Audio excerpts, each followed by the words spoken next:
And here we go on the Orange and Brown Talk podcast here. Mary Kay joining me from Florida. I am still in snowy and cold Northeast Ohio. Mary Kay, I thought since you're at the owners' meetings, maybe you could give me some of the headlines that stood out to you today when you talked to Kevin Stefanski. Of course, I'm sure you've been talking to other people as well.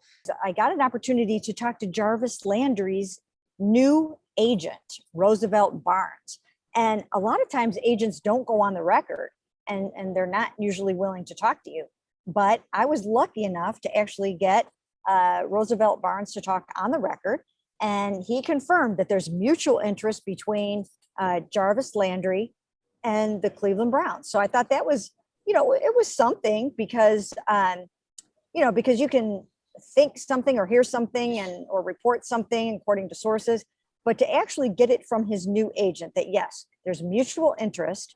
And the fact that Deshaun Watson here makes it more intriguing for Baker Mayfield to want to come back. I thought that was interesting. I think it's very telling. He always wanted to win a Super Bowl here. Now he actually has a chance to do that.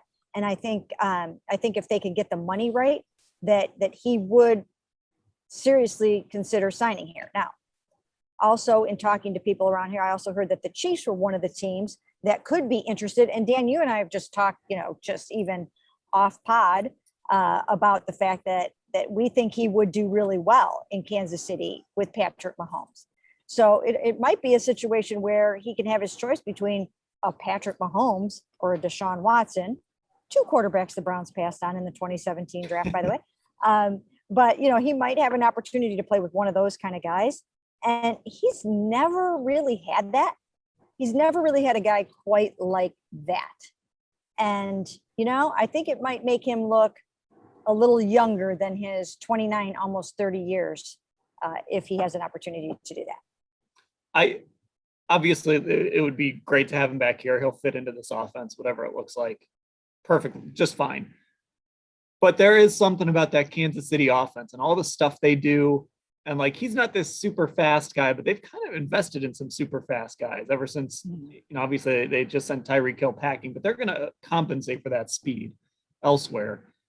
The stuff he can do, though, when you get the ball in his hands in different ways, I could see how he would fit in that offense and the way he operates in space and kind of plays receiver like a running back. Yeah, that's something I could definitely see. And the Chiefs have freed up some cap space. Yeah, I could see Andy Reid devising all different kinds of things for Jarvis. All the gadget plays and all the tricky stuff that he can do. And when you think about it, though, Kevin Stefanski can and will do the same thing. He didn't do as much of it last year because I think he just kind of went real basic. And I also think that Jarvis was not feeling himself enough to do some of those things. But now you can put him in harm's way again a little bit. You can have him do some different things. And so I think Kevin Stefanski would go back to some of that because you could have some fun if you've got Amari Cooper out there, you've got Jarvis, you've got Anthony Schwartz. If Anthony, takes it up a notch the way they expect him to this year.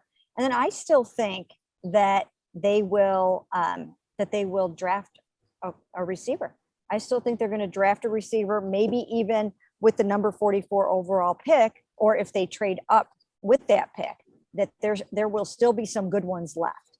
So you start putting that together as your receiving core, and it might look really, really good.